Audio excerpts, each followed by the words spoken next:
Hello. Hi friends, ಬನ್ನಿ ನೋಡೋಣ. So ನಾಳಿನ ದಿನ ಯಾವ ರೀತಿ ಮಾರ್ಕೆಟ್ ಟ್ರೇಡ್ ಮಾಡ್ಕೊಂಡು ನೋಡ್ಕೊಳ್ಳೋಣ. ಮಾರ್ಕೆಟ್ ಏನು ನೋಡಿದಪ್ಪ ಅಂದ್ರೆ ಇಂದಿನ ದಿನ ಆ, ಇಲ್ಲಿನ ದಿನ ಏನೈತಪ್ಪ ಅಂದ್ರೆ ಟೋಟಲ್ ಒಂದು 6,600 ರ್ಯಾಲಿ ಮಾಡಿತ್ತು. ಓಕೆ. ಸೊ ಆ ರ್ಯಾಲಿ ಮಾಡಿದ ಕೂಡಲೇ ಏನೈತಪ್ಪ ಅಂದ್ರೆ ಇಲ್ಲಿ ಒಂದು ಸ್ವಲ್ಪ ಒಂದು 800 ಪಾಯಿಂಟ್ ಏನಿದಪ್ಪ ಅಂದ್ರೆ ಪ್ರಾಫಿಟ್ ಬುಕ್ ಮಾಡಿತ್ತು. ಪ್ರಾಫಿಟ್ ಬುಕ್ ಮಾಡಿದ ಕೂಡ ಮಾರ್ಕೆಟ್ ಸ್ವಲ್ಪ ಫ್ಲಾಟ್ ಡೌನ್ ಆಗಿ ಡೌನ್ ಟ್ರೆಂಡ್ ಓಪನ್ ಆದ್ರೂ ಕೂಡ ಮಾರ್ಕೆಟ್ ಸ್ವಲ್ಪ ಮೇಲ್ಗಡೆ ಹೋಗಿ ಮಾರ್ಕೆಟ್ ಮತ್ತೆ ರಿವರ್ಸ್ ಕೆಳಗಡೆ ಬಂದಿದೆ. ಅಂದ್ರೆ ಇದ್ರ ಅರ್ಥ ಏನಪ್ಪಾ ಅಂದ್ರೆ ಮಾರ್ಕೆಟ್ ದಲ್ಲಿ ಈ ಒಂದು ಸ್ಪೇಸ್ ಅಲ್ಲಿ 56,000 ಪಾಯಿಂಟ್ ಇದೆಯಲ್ಲ, ಈ ಒಂದು 56,000 ಪಾಯಿಂಟ್ ದಲ್ಲಿ ಮಾರ್ಕೆಟ್ ಏನಪ್ಪಾ ಹೆವಿ ಆಗಿರ್ತಕ್ಕಂಥ ಒಂದು ರೆಸಿಸ್ಟೆನ್ಸ್ ಕ್ರಿಯೇಟ್ ಮಾಡಿದೀವಿ. ಹೌದಾ? ಸೊ ರೆಸಿಸ್ಟೆನ್ಸ್ ಕ್ರಿಯೇಟ್ ಮಾಡಿದ್ರಿಂದ ಮಾರ್ಕೆಟ್ ನಾವು ಎಲ್ಲಿವರೆಗೂ ಈ ಒಂದು ಝೋನ್ ಬ್ರೇಕ್ ಮಾಡಂಗಿಲ್ಲ. ಓಕೆ. ಸೊ ಈ ಝೋನ್ ಅನ್ನ ಎಲ್ಲಿವರೆಗೂ ಬ್ರೇಕ್ ಮಾಡಿಲ್ಲ ಮಾರ್ಕೆಟ್ ನಾವು ಏನ್ ಮಾಡೋದಪ್ಪ ಅಂದ್ರೆ ಅಟ್ಲೀಸ್ಟ್ ಈ ಇದು ನಾವು ಏನ್ ಮಾಡ್ಬೋದಪ್ಪ ಅಂದ್ರೆ ರಿಟ್ರೇಸ್ಮೆಂಟ್ ಮಾಡಕತ್ತಿದೆ ಅಂತ ತಿಳ್ಕೊಬಹುದು. ಯಾವಾಗ ಈ ಒಂದು ಝೋನ್ ಅನ್ನ ಬ್ರೇಕ್ ಮಾಡುತ್ತೆ, ಓಕೆ, ಈ ಒಂದು ಝೋನ್ ಅನ್ನ ಯಾವಾಗ ಬ್ರೇಕ್ ಮಾಡುತ್ತೆ ಅವಾಗ ಏನ್ ಮಾಡೋದಪ್ಪ ಅಂದ್ರೆ ಮತ್ತೆ ಮಾರ್ಕೆಟ್ ಕೆಳಗಡೆ ಬರ್ತೈತಿ ಅಂತ ಒಂದು ನಿರ್ಧಾರಕ್ಕೆ ಬರ್ತಕ್ಕಂಥ ಸಾಧ್ಯತೆಗಳು ಜಾಸ್ತಿ ಹೋದ. ಯಾಕಪ್ಪ ಮಾರ್ಕೆಟ್ ಒಂದಿನ ಏನ್ ಮಾಡಿದಪ್ಪ ಅಂದ್ರೆ ಮಾರ್ಕೆಟ್ ಫಸ್ಟ್ ಗೆ ಗ್ಯಾಪ್ ಓಪನ್ ಆಯ್ತು, ಮಾರ್ಕೆಟ್ ಮೇಲ್ಗಡೆ ಹೋಯ್ತು, ಮತ್ತೆ ಸ್ವಲ್ಪ ಕನ್ಸಲ್ಟೇಷನ್ ಆಕ್ಷನ್ ಮತ್ತೆ ಮಾರ್ಕೆಟ್ ಕೆಳಗಡೆ ಫಾಲೋ ಆಗಿದೆ. ಹೌದಾ? ಸೊ ಹೀಗಾಗಿ ಏನ್ ಮಾಡ್ಬೋದಪ್ಪ ಅಂದ್ರೆ ಮಾರ್ಕೆಟ್ ನಾಳಿನ ದಿನ ಮತ್ತೆ ಏನ್ ಮಾಡಬೇಕು ಒಂದು ರೇಂಜ್ ಎಷ್ಟು ರೇಂಜ್ ಮಾಡಿದಪ್ಪ ಅಂದ್ರೆ ಇವಾಗ ಸುಮಾರು 14 ರೇಂಜ್ ಇದೆ. ಹೌದಾ? ಸೊ ಕೆಳಗಿಂದ ಏನಪ್ಪಾ ಅಂತಂದ್ರ ಒಂದು ಹೆವಿ ಆಗಿರ್ತಕ್ಕಂಥ ಒಂದು ರೆಸಿಸ್ಟೆನ್ಸ್ ಆಕ್ಟ್ ಮಾಡಿದ್ರೆ ಮೇಲಿಂದ ಇರ್ತಕ್ಕಂಥದ್ದು ಏನಪ್ಪಾ ಅಂದ್ರೆ ಹೆವಿ ಆಗಿರ್ತಕ್ಕಂಥ ಒಂದು ಸಪೋರ್ಟ್ ಆಗಿ ಮೇಲೆ ಇರ್ತಕ್ಕಂಥದ್ದು ಹೆವಿ ಆಗಿರ್ತಕ್ಕಂಥ ರೆಸಿಸ್ಟೆನ್ಸ್ ವರ್ಕ್ ಮಾಡಿದ್ರೆ ಕೆಳಗೆ ಇರ್ತಕ್ಕಂಥದ್ದು ಹೆವಿಯಾಗಿ ಸಪೋರ್ಟ್ ಆಗಿ ವರ್ಕ್ ಮಾಡುತ್ತೆ. ಓಕೆ.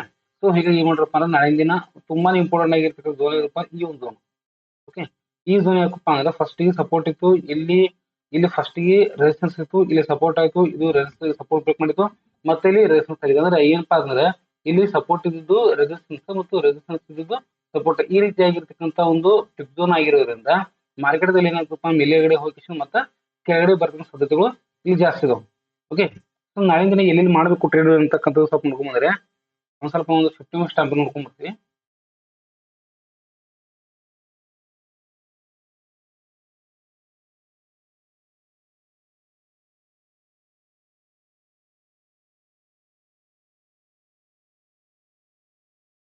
ಫೋನ್ ಪ್ರಾಬ್ಲಮ್ ಆಗಿದೆ.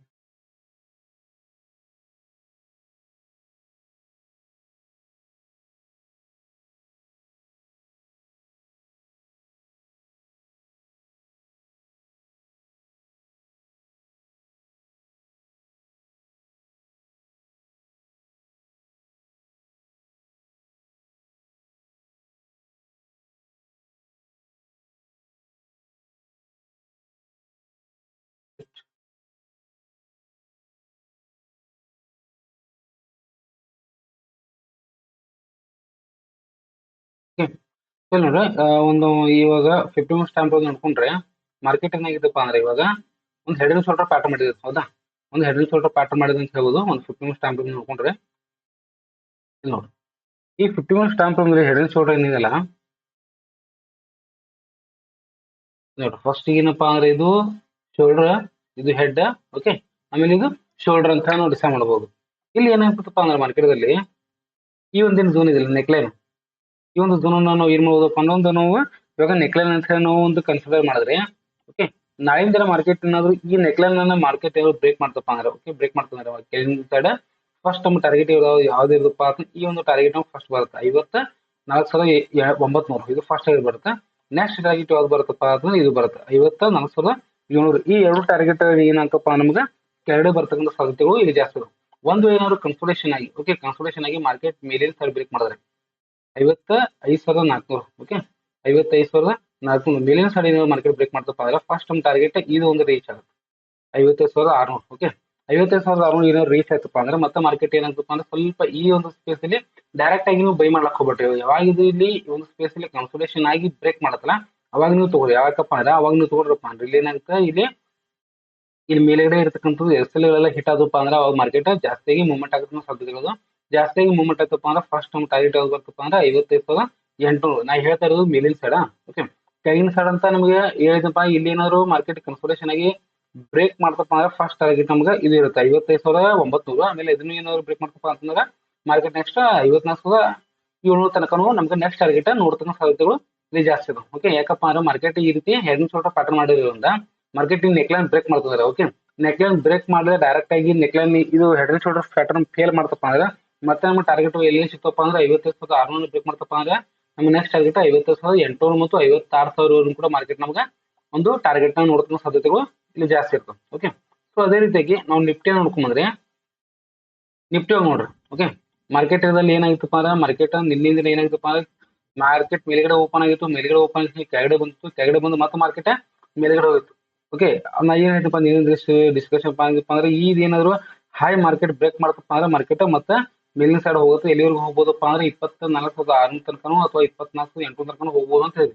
ಆದ್ರೆ ಮಾರ್ಕೆಟ್ ಏನ್ ಮಾಡ್ತಪ್ಪ ಅಂದ್ರೆ ಇವತ್ತು ಗ್ಯಾಪ್ ಡೌನ್ ಓಪನ್ ಆಯ್ತು. ಗ್ಯಾಪ್ ಡೌನ್ ಓಪನ್ ಆಗಿ ಮಾರ್ಕೆಟ್ ನಿನ್ನಿದೊಂದು ಹೈ ಅನ್ನ ಟಚ್ ಮಾಡಿ ಮತ್ತೆ ಅಲ್ಲಿ ಸೆಲ್ಲರ್ಸ್ ಆಕ್ಟಿವೇಟ್ ಆಗಿ ಮತ್ತೆ ರಿಟರ್ನ್ ಮಾರ್ಕೆಟ್ ಕೆಳಗಡೆ ಬಂದಿದೆ. ಹೌದಾ, ಸೊ ಇಲ್ಲಿ ಮೇನ್ ಇಂಪಾರ್ಟೆಂಟ್ ಅಪ್ಪ ಅಂದ್ರೆ ನಮ್ಗೆ ಮೇನ್ ಇಂಪಾರ್ಟೆಂಟ್ ಏರಿಯಾಪ್ಪ ಈ ಒಂದು ಏರಿಯಾ 24,200. ಓಕೆ, ಈ 24,200 ಏನ್ ಏರಿಯಾ ಇದೆಯಲ್ಲ, ಈ 24,200 ಏರಿಯಾಕ್ಕೆ ಮತ್ತೆ ಆಮೇಲೆ ಇಲ್ಲಿ 24,400 ಏರಿಯಾಕ್ಕೆ ಏನಪ್ಪಾ ಅಂದ್ರೆ ತುಂಬಾ ಇಂಪಾರ್ಟೆಂಟ್ ಆಗಿರ್ತಕ್ಕಂಥದ್ದು ಒಂದು ಏರಿಯಾಗಳದಾವ. ಓಕೆ, ಸೊ ಈ ಏರಿಯಾ ಎಲ್ಲಿವರೆಗೂ ಬ್ರೇಕ್ ಮಾಡಂಗಿಲ್ಲ, ಮೇಲಿನ ಸೈಡ್ ಬ್ರೇಕ್ ಮಾಡಂಗಿಲ್ಲ ಮತ್ತು ಕೆಳಗಿನ ಸೈಡ್ ಬ್ರೇಕ್ ಮಾಡಂಗಿಲ್ಲ, ಅಲ್ಲಿವರೆಗೂ ಏನಾಗಂಗಿಲ್ಲಪ್ಪ ಅಂದ್ರೆ ಮಾರ್ಕೆಟ್ ಮೂವ್ಮೆಂಟ್ ಇಲ್ಲಿ ನಿಫ್ಟಿ ಒಳಗೆ ಕೊಡಂಗಿಲ್ಲ. ಯಾಕಪ್ಪ ಅಂದ್ರೆ ಕೆಳಗಿನ ಸೈಡ್ ಏನಪ್ಪ ಅಂದ್ರೆ ಹೆವಿ ಆಗಿರ್ತಕ್ಕಂಥ ಸಪೋರ್ಟ್ ಅದಾವ. ಓಕೆ, ಇಲ್ಲಿ ಕೂಡ ಒಂದು 24,200 ಒಂದು ಹೆವಿ ಆಗಿರ್ತಕ್ಕಂಥ ಸಪೋರ್ಟ್ ಆದ್ರೆ ಈ ಕೆಳಗಡೆ ಇರ್ತಕ್ಕಂಥದ್ದು 24,100 ಇದನ್ನು ಕೂಡ ಒಂದು ಹೆವಿ ಆಗಿರ್ತಕ್ಕಂಥ ಸಪೋರ್ಟ್ ಆಗಿ ಇಲ್ಲಿ ವರ್ಕ್ ಮಾಡುತ್ತೆ. ಹೀಗಾಗಿ ಏನ್ ಮಾಡಪ್ಪ ಅಂದ್ರೆ ಒಂದ್ ಸೈಡ್ ಬ್ರೇಕ್ ಮಾಡ್ಬೇಕು, ಒಂದು 24,400 ಬ್ರೇಕ್ ಮಾಡ್ಬೇಕು, ಇಲ್ಲಪ್ಪ ಅಂದ್ರೆ 24,200 ಕೆಳಗಿನ ಸೈಡ್ ಬ್ರೇಕ್ ಮಾಡ್ಬೇಕು. ಅವಾಗ ಏನಾಗ್ತಪ್ಪ ಅಂದ್ರೆ ಹೆವಿ ಆಗಿರ್ತಕ್ಕಂಥ ಮೂಮೆಂಟ್ ನಾವು ಇಲ್ಲಿ ಎಕ್ಸ್ಪೆಕ್ಟ್ ಮಾಡ್ತಕ್ಕಂಥ ಸಾಧ್ಯತೆಗಳು ಇಲ್ಲಿ ಜಾಸ್ತಿ ಆಗೋದು. ಆಮೇಲೆ ಇಲ್ಲಿ ಏನಪ್ಪಾ ಅಂದ್ರೆ ಒಂದು ಇನ್ಸೈಡ್ ಕ್ಯಾಂಡಲ್ ಆಗಿದೆ. ಓಕೆ, ಇಲ್ಲಿ ಒಂದು ಇನ್ಸೈಡ್ ಕ್ಯಾಂಡಲ್ ಆಗಿರೋದ್ರಿಂದ ಇಲ್ಲಿ ನೋಡಿ ನಿಫ್ಟಿ ಒಳಗ ಒಂದು ಇನ್ಸೈಡ್ ಕ್ಯಾಂಡಲ್ ಆಗಿರೋದ್ರಿಂದ ಈ ಇನ್ಸೈಡ್ ಕ್ಯಾಂಡಲ್ ಮೇಲೆಡೆ ಬ್ರೇಕ್ ಮಾಡ್ಬೇಕು ಇಲ್ಲ ಕೆಳಗಿನ ಸೈಡ್ ಬ್ರೇಕ್ ಮಾಡ್ಬೇಕು. ಯಾವಾಗ ಇದು ಬ್ರೇಕ್ ಮಾಡುತ್ತೋ ಅವಾಗ ಮಾರ್ಕೆಟ್ ಮೇಲಿನ ಸೈಡ್ ಇಲ್ಲ ಕೆಳಗಿನ ಸೈಡ್ ಮಾರ್ಕೆಟ್ ಹೋಗ್ತಕ್ಕಂಥ ಸಾಧ್ಯತೆಗಳು ಇಲ್ಲಿ ಜಾಸ್ತಿ ಇದಾವೆ. ಓಕೆ, ಇದನ್ನ ಸ್ವಲ್ಪ ಒಂದು 15 ಸ್ಟಾಂಪ್ ನೋಡ್ಕೊಂಡ್ರೆ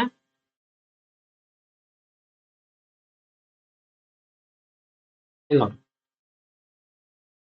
ಇದು ಹೆವಿ ಆಗಿರ್ತಕ್ಕಂಥ ಒಂದು ರೆಸಿಸ್ಟೆನ್ಸ್, ಇದು ಹೆವಿ ಆಗಿರ್ತಕ್ಕಂಥ ಒಂದು ಸಪೋರ್ಟ್. ಓಕೆ, ಸೊ ಮಾರ್ಕೆಟ್ ಇಲ್ಲಿ ಬಂತಪ್ಪ ಅಂದ್ರೆ ಮತ್ತೆ ಮಾರ್ಕೆಟ್ ಕನ್ಸಲ್ಟೇಷನ್ ಆಗಿ ಕೆಳಗಡೆ ಬ್ರೇಕ್ ಮಾಡ್ಬೇಕು, ಇಲ್ಲಿ ಹೋಯ್ತಪ್ಪ ಅಂದ್ರೆ ಮಾರ್ಕೆಟ್ ಕನ್ಸಲ್ಟೇಷನ್ ಆಗಿ ಮೇಲ್ಗಡೆ ಬ್ರೇಕ್ ಮಾಡ್ಬೇಕು. ಇಲ್ಲಪ್ಪ ಅಂದ್ರೆ ಏನಾಗುತ್ತೆ ಇಲ್ಲಿ ಸೆಂಟರ್ ಅಲ್ಲಿ ಏನಾದ್ರು ಓಪನ್ ಆಯ್ತು ಕರೆ ಮಾರ್ಕೆಟ್ ಇಲ್ಲಿ ತನಕ ಬರುತ್ತಾ ಮತ್ತೆ ಮೇಲ್ಗಡೆ ಹೋಗುತ್ತೆ, ಮತ್ತು ಇಲ್ಲಿ ಓಪನ್ ಆಯ್ತಪ್ಪ ಅಂದ್ರೆ ಮಾರ್ಕೆಟ್ ಇಲ್ಲಿ ಹೋಗುತ್ತೆ ಮತ್ತೆ ಮಾರ್ಕೆಟ್ ಕೆಳಗಡೆ ಬರುತ್ತೆ. ಈ ರೀತಿ ಏನಾಗ್ತದಪ್ಪ ಅಂತಂದ್ರೆ ಮಾರ್ಕೆಟ್ ಜಿಗ್ಜಾಗ್ ಮಾಡ್ಕೋತಾ ಟೈಮ್ ವೇಸ್ಟ್ ಮಾಡ್ತಕ್ಕಂಥ ಸಾಧ್ಯತೆಗಳು ಇಲ್ಲಿ ಜಾಸ್ತಿ ಅದ. ಸೊ ಹೀಗಾಗಿ ಏನ್ ಮಾಡಪ್ಪ ಅಂದ್ರೆ ಈ ಒಂದು 200 ಪಾಯಿಂಟ್ ಏನಿದೆಲ್ಲ, ಓಕೆ, ಈ ಒಂದು 200 ಪಾಯಿಂಟ್ ಏನಿದೆ ಇದು ತುಂಬಾ ಇಂಪಾರ್ಟೆಂಟ್ ಆಗಿರ್ತಕ್ಕಂಥದ್ದು ಒಂದು ಪಾಯಿಂಟ್ ಇರೋದ್ರಿಂದ ಮಾರ್ಕೆಟ್ ದಲ್ಲಿ ಸ್ವಲ್ಪ ನೀವು ಏನ್ ಮಾಡ್ಬೋದಪ್ಪ ಅಂದ್ರೆ ನಾಳಿನ ದಿನ ಟ್ರಿಕ್ ಆಗಿ ಯೂಸ್ ಮಾಡಕಪ್ಪ. ಮಂತ್ಲಿ ಎಕ್ಸ್ಪೈರಿ ಮುಗಿದು ಈಗ ನಿಫ್ಟಿದಂತೂ ಮಂತ್ಲಿ ಎಕ್ಸ್ಪೈರಿ ಮುಗಿದು, ವೀಕ್ಲಿ ಎಕ್ಸ್ಪೈರಿ ಮುಗಿದು, ನೆಕ್ಸ್ಟ್ ವೀಕ್ಲಿ ಎಕ್ಸ್ಪೈರಿ ಸ್ಟಾರ್ಟ್ ಆಗುತ್ತಾ. ಇಲ್ಲಿ ನಿಫ್ಟಿ ಬ್ಯಾಂಕ್ ನಿಫ್ಟಿ ಏನಾಗುತ್ತಪ್ಪ ಅಂದ್ರೆ ನೆಕ್ಸ್ಟ್ ಮಂತ್ಲಿ ಎಕ್ಸ್ಪೈರಿ ಸ್ಟಾರ್ಟ್ ಆಗ್ತಾ ಇರೋದ್ರಿಂದ ನೀವು ನಿಫ್ಟಿ ಕೂಡ ಸ್ವಲ್ಪ ನೋಡ್ಕೊಂಡು ತುಂಬಾನೇ ಒಳ್ಳೇದಂತ ನನ್ನ ಒಂದು ಅಭಿಪ್ರಾಯ. Okay, thank you.